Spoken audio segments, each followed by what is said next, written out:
Bonjour chers amis, bonjour chers frères et sœurs, heureux de se retrouver. Nous allons partager quelques pensées tirées de l'Évangile, des paroles de Jésus. Et je voudrais simplement demander à Dieu de nous bénir dans ce partage. Inclinons nos fronts un instant. Seigneur notre Dieu, merci pour les enseignements de tes paroles. Veuille, je te prie, bénir ces moments, bénir ces paroles afin qu'elles portent un fruit abondant dans nos vies. Merci Seigneur, que ton nom soit béni. Amen. Voilà, vous savez, chacun des individus de tout temps a pu avoir une connaissance de Dieu plus ou moins précise. Il y a beaucoup de gens, et c'était le cas à l'époque du Seigneur Jésus, mais c'est toujours le cas aujourd'hui, et peut-être que c'est le cas de vous qui m'écoutez.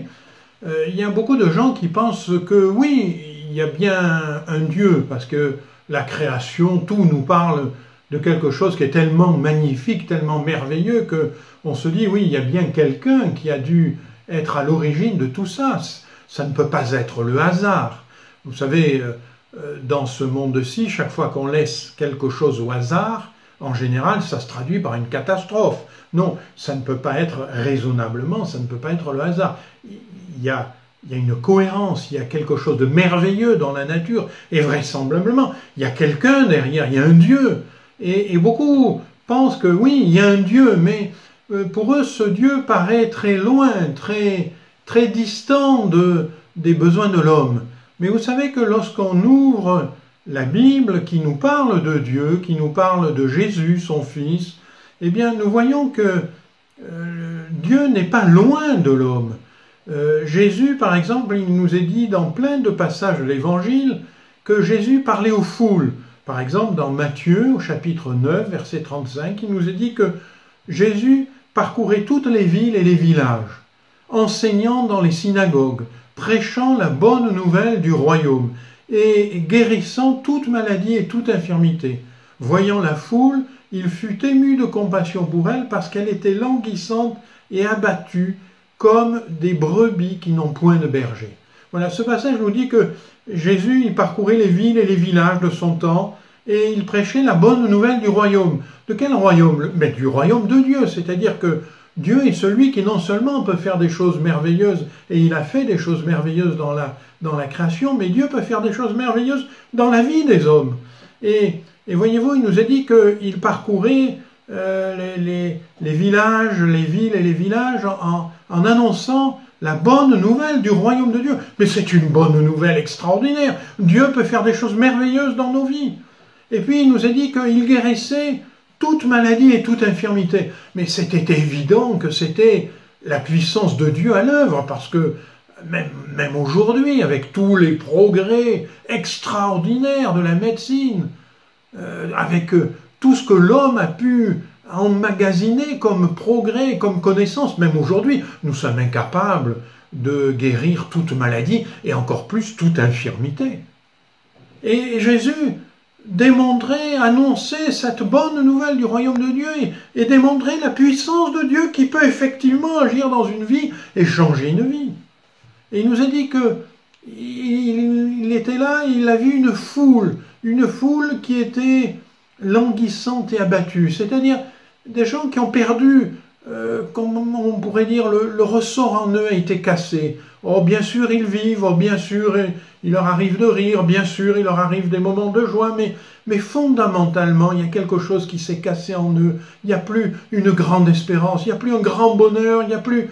Ils sont languissants et abattus. Vous savez, dans notre monde, on croise beaucoup de personnes qui sont un peu comme cela. Quand il y a des amis, ils donnent le change, ils sont prêts à plaisanter, mais lorsqu'ils se retrouvent tout seuls ensuite, c'est une autre affaire. Peut-être est-ce le cas pour vous qui m'écoutez. Peut-être, si vous vous regardez le matin dans votre glace, vous êtes obligé de constater que votre vie n'est pas très heureuse, qu'il n'y a pas une grande espérance, une grande joie, une grande paix, un grand bonheur.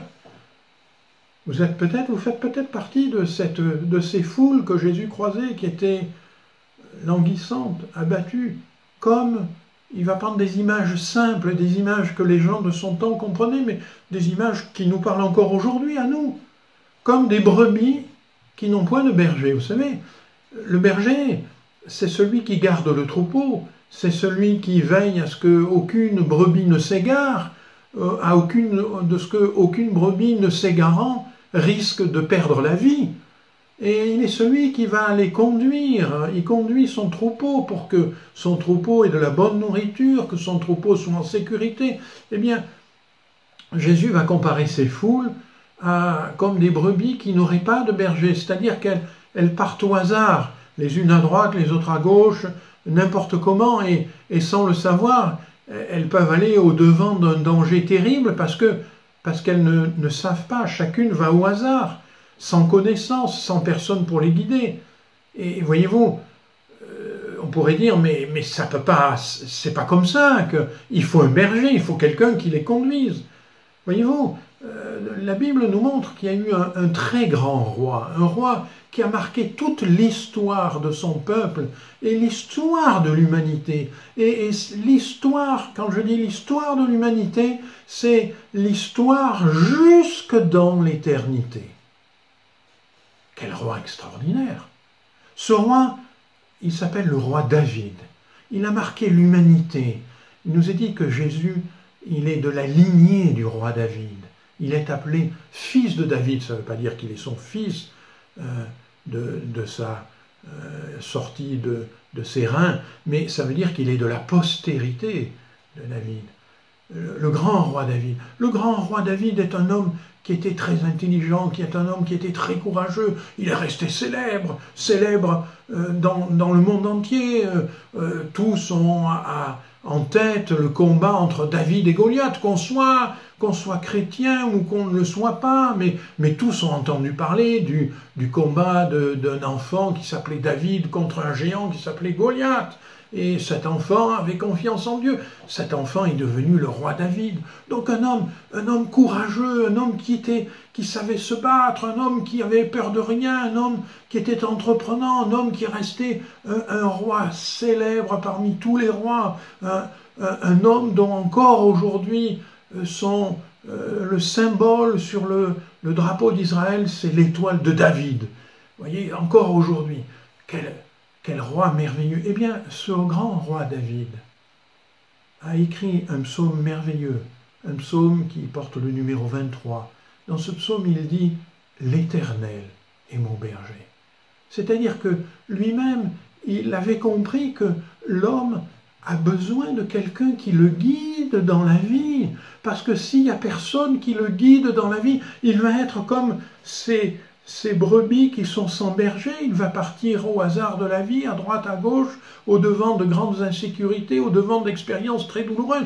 Donc lui-même, ce grand roi, disait « L'Éternel est mon berger. Moi, j'ai eu besoin d'un berger. Dieu est mon berger. » Voyez-vous, chers amis, tout être humain qui regarde la vie doit comprendre qu'il est incapable de savoir se diriger dans la vie. Bien sûr, il peut faire des choix, bien sûr, il fait des projets, mais nous savons tous que les projets que l'homme fait, quelquefois, ne se réalisent pas du tout, parce qu'il en est autrement de la vie, parce que la vie le conduit différemment. La parole de Dieu nous dit que l'homme fait beaucoup de projets, mais que ce sont seuls ceux de Dieu qui s'accomplissent. Alors, Jésus faisait deux choses quand il passait, il enseignait, il prêchait cette bonne nouvelle du royaume de Dieu, de dire « Dieu peut venir dans vos vies comme un berger qui vient auprès des brebis et qui les conduit. Eh bien Dieu peut faire pareil, il peut venir dans vos vies, vous conduire, vous faire du bien. » Et il nous a dit qu'il guérissait toute maladie et toute infirmité, il montrait que ce dont il parlait, ce Dieu dont il parlait, il était une réalité, il était capable de changer les vies. Il est capable de changer ta vie aujourd'hui. Il est capable de bouleverser ta vie. Il est capable de te conduire. Et Jésus, voyez-vous, s'adressait à chacun. Il s'adressait aux pauvres comme aux riches, parce que les pauvres comme les riches ont besoin de quelqu'un pour les conduire dans la vie.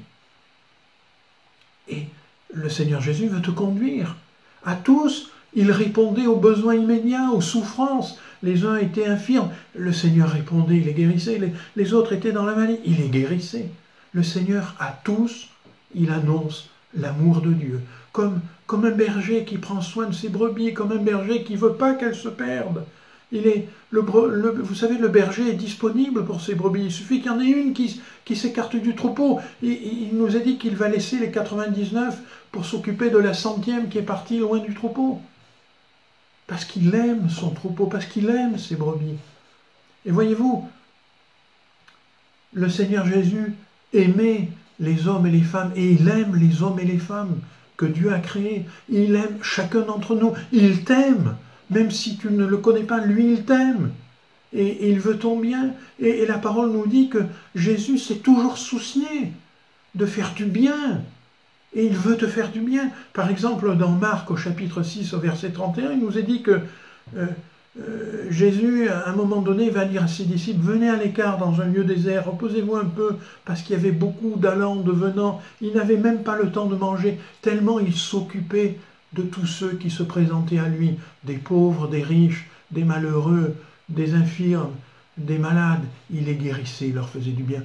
Il n'y a personne que Jésus repousse. Il n'y a personne qui est trop mauvais pour pouvoir s'approcher de Jésus. Non, il est celui qui veut te faire du bien. Et un jour, le texte nous dit qu'un jour Jésus était avec des gens de mauvaise vie et il va prendre... vous voyez, c'était pas des gens bien, c'était pas des gens dont la société, dont les gens religieux disaient oh, ces gens-là ils sont bien, tu peux les fréquenter, pas du tout. Le texte nous dit c'était des gens de mauvaise vie, des gens que peut-être nous n'aurions pas nous-mêmes fréquentés, mais Jésus, il s'est assis à table avec eux, il a conversé avec eux, il a passé du temps avec eux, il leur a enseigné à travers des paraboles, des images simples pour leur faire comprendre. Et je voudrais que nous puissions lire ensemble un de ces discours à ces gens qui sont avec lui. C'est dans Luc au chapitre 15, au verset 1 à 10. Il nous est dit, tous les publicains et les gens de mauvaise vie s'approchaient de Jésus pour l'entendre. Et les pharisiens et les scribes murmuraient, disant, cet homme accueille des gens de mauvaise vie, il mange avec eux. Vous voyez, les gens religieux, les gens bien de cette époque disaient, mais qu'est-ce que c'est? Il s'arrête avec des gens de mauvaise vie, il mange avec eux. Mais il nous est dit, mais Jésus leur dit cette parabole. Lequel d'entre vous, s'il a 100 brebis et qu'il en perde une, ne laisse pas les 99 autres dans le désert pour aller à la recherche de celle qui est perdue, jusqu'à ce qu'il la trouve. Lorsqu'il l'a trouvée, il la met avec joie sur ses épaules. Et de retour à la maison, il appelle ses amis et ses voisins, il leur dit « Réjouissez-vous avec moi, car j'ai trouvé ma brebis qui était perdue. » De même, je vous le dis, il y aura plus de joie dans le ciel pour un seul pécheur qui se repent que pour 99 autres justes, qui n'ont point besoin de repentance. Ou quelle femme, si elle a 10 drachmes et qu'elle en perde une, n'allume une lampe, ne balaye la maison et ne cherche avec soin jusqu'à ce qu'elle l'a trouvée. Lorsqu'elle l'a trouvée, elle appelle ses amis, ses voisines, et il dit « Réjouissez-vous avec moi, car j'ai trouvé la drachme que j'avais perdue. De même, je vous le dis, il y a de la joie devant les anges de Dieu pour un seul pécheur qui se repent. » Voilà, ces paraboles que Jésus partage avec ces gens qui sont autour de lui, elles sont un langage simple, un langage imagé, pour faire comprendre ce que sont les sentiments de Dieu, ce que sont les sentiments de Jésus. Il va prendre 2 images qui toutes les deux ont un point commun dans ces images. Première, c'est une brebis. Le berger a perdu une brebis. Bon, une brebis, ça a une valeur pour le propriétaire du troupeau, mais ça n'a pas une valeur extraordinaire dans le monde entier. C'est une valeur relative. C'est pas, vous voyez, les hommes et les femmes considèrent la valeur d'une brebis, mais c'est pas la plus grande des valeurs, c'est pas la richesse absolue d'un homme. Non, il y a des richesses bien plus grandes, il y a des hommes dont on nous parle, des fortunes, etc. Ça dépasse de très très loin la valeur d'une brebis. Mais celui qui a un troupeau, pour lui, la brebis, elle a de la valeur. Et s'il la perd, c'est une grande perte pour lui. Donc Jésus prend l'image de quelqu'un qui a un troupeau. Et et il a 100 brebis. Mais il dit, s'il en perd une, mais c'est beaucoup, il a fait une perte terrible. Alors il va laisser les 99 et il va chercher celle qu'il a perdue. Et puis quand il revient, il la met sur ses épaules, il la porte, il la ramène, et il est dans la joie parce qu'il dit, elle était perdue, mais je l'ai retrouvée. Elle a de la valeur à ses yeux. Puis il va prendre une deuxième image, une femme qui a des drachmes, c'est-à-dire des pièces de monnaie, et elle en a 10, et elle en perd une. Elle en perd une quelque part. Alors elle se met en peine, elle va la chercher, elle bouge sa maison jusqu'à ce qu'elle la retrouve, parce que elle a de la valeur à ses yeux. Elle en avait 10, elle en a perdu une. La drachme, comme la brebis, n'ont pas une valeur extraordinaire en elles-mêmes, mais elles n'ont pas une valeur marchande extraordinaire. Vous voyez, je vais prendre des images simples, mais aujourd'hui, il y a des, je sais pas, des maisons, des voitures, des choses comme ça qui coûtent très, très, très, très cher. Hein, et une brebis ou une drachme, c'est pas le même prix. Mais pour celui qui a le troupeau, ou pour la femme qui a 10 drachmes, c'est une grande valeur. Et si elle la perd, elle va se mettre en mal. Celui qui la perd va se donner du mal pour le retrouver. Donc, Jésus prend ces deux images pour nous montrer qu'il y a quelqu'un pour qui ça a beaucoup d'importance. Il y a quelqu'un pour qui la perte est grave et y accorde une grande importance, parce qu'il veut la retrouver. Et voyez-vous, la Bible nous dit que Dieu nous aime comme ce propriétaire du troupeau qui aurait perdu une de ses brebis. Et comme pour ce propriétaire de troupeau, Dieu se met à la recherche de celui qu'il a perdu. C'est peut-être vous qui m'écoutez. C'est peut-être vous que Dieu veut retrouver, avec qui il veut de nouveau pouvoir parler, pouvoir échanger, pouvoir conduire dans la vie, comme le berger qui conduit son troupeau, qui lui fait du bien. Peut-être qu'à vos yeux, vous n'avez pas de valeur. Peut-être que les hommes du dehors, peut-être que le monde dit, mais vous n'avez pas une valeur exceptionnelle. Oui, il y a des joueurs de foot qui ont des valeurs énormes, il y a des hommes politiques qui ont beaucoup de renommée, il y a des savants, il y a des chanteurs, il y a des hommes très connus, il y a des hommes... voilà. Mais peut-être que vous êtes quelqu'un d'anonyme dans la foule, et peut-être que pour les hommes, vous n'avez pas une très grande valeur, mais pour Dieu, vous avez une grande valeur. Pour Dieu, vous avez une valeur telle que Dieu a donné son Fils unique. La parole de Dieu nous dit dans Jean chapitre 3, verset 16, « Dieu a tant aimé le monde », c'est-à-dire, il vous a tant aimé, vous qui m'écoutez. Dieu a tant aimé le monde qu'il a donné son Fils unique, Jésus-Christ, à la croix, à Golgotha, afin que quiconque croit en lui ne périsse point, mais qu'il ait la vie éternelle. Dieu veut sauver celui qui est loin, celui qui est perdu. Il veut le ramener à lui.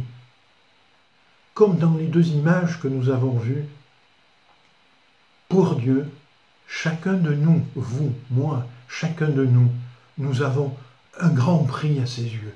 Nous avons une grande importance à ses yeux. Et Dieu se met en peine de nous ramener près de lui. Alors, maintenant ici, chacun de nous, cessons de regarder par rapport au monde ce que nous sommes. Nous regardons ce que nous sommes pour Dieu. Pour Dieu, nous avons un prix immense. Il veut nous ramener dans sa présence, nous ramener dans la joie, dans la paix, dans l'espérance. Il veut, comme le berger, conduire son troupeau, nous amener là où c'est bon pour nous. Il veut le faire dans votre vie. Il veut vous guérir. Il veut vous faire du bien. Comme cette femme qui s'est mise en peine pour ce qu'elle avait perdu. Il veut vous retrouver. Il veut vous faire du bien. La Bible nous dit dans Hébreux 13, verset 8, « Jésus-Christ est le même hier, aujourd'hui éternellement. Jésus est celui qui vous cherche, et celui qui m'a cherché. Il est celui qui m'a trouvé. Il est celui qui m'a fait du bien. Il veut le faire pour vous. Il veut le faire pour toi, mon ami. Jésus veut te conduire. Jésus veut te soigner. Jésus veut te faire du bien. Jésus veut changer ta vie. Alors, comment faire? Mais c'est simple. C'est simplement dans nos cœurs, ouvrir notre cœur et dire « Seigneur Jésus, je t'en prie, je comprends que tu es celui qui veut toucher ma vie, qui veut me faire du bien, qui veut me conduire à connaître Dieu, qui veut me conduire dans la vie, qui veut me conduire à ce que ma vie ne soit plus conduite n'importe comment, au hasard, sans que je sache où je vais, mais tu veux faire de ma vie une belle chose. Tu veux m'amener jusque dans la vie éternelle. Tu veux me faire connaître l'amour de Dieu. Tu veux changer ma vie. Je vais prier et je vous propose, vous qui m'avez écouté, vous qui voulez dire au Seigneur Jésus, Seigneur Jésus, je te prie, je veux te connaître, je veux être sauvé, je veux, Seigneur, moi aussi, comme le roi David, avoir un berger qui me conduise dans la vie, qui prenne soin de moi, qui me fasse du bien. Et Seigneur, je veux connaître ce Dieu que je croyais être lointain et qui ne l'est pas. Seigneur, je veux mieux le connaître. Alors je vous invite simplement, on va prier, on va incliner nos têtes. Et vous pouvez le répéter après moi, mes paroles. Je vais laisser un petit temps d'arrêt pour que vous puissiez le dire vous-même. Et vous allez ouvrir votre cœur et dire au Seigneur Jésus, je veux te connaître.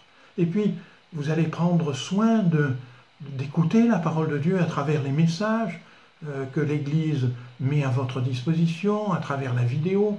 Et puis, dès que l'Église va réouvrir, eh bien, vous viendrez à l'Église, vous vous ferez du bien à entendre la parole de Dieu, vous lirez l'Évangile, et vous verrez que vous connaîtrez Dieu, et vous verrez que Dieu vous conduira, et vous verrez que Jésus vous fera du bien, et vous verrez que tout ce qu'on a partagé, vous l'expérimenterez. Alléluia! Que Dieu soit béni. Inclinons nos têtes. Seigneur Jésus, tu es ce bon berger qui veut nous amener là où c'est bon pour nos vies.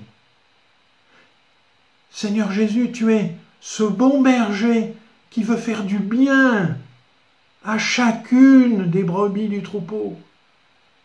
Seigneur Jésus, tu es ce bon berger aux yeux duquel j'ai du prix, un grand prix, comme cette pièce que cette femme avait égarée, comme cette brebis qui avait été perdue.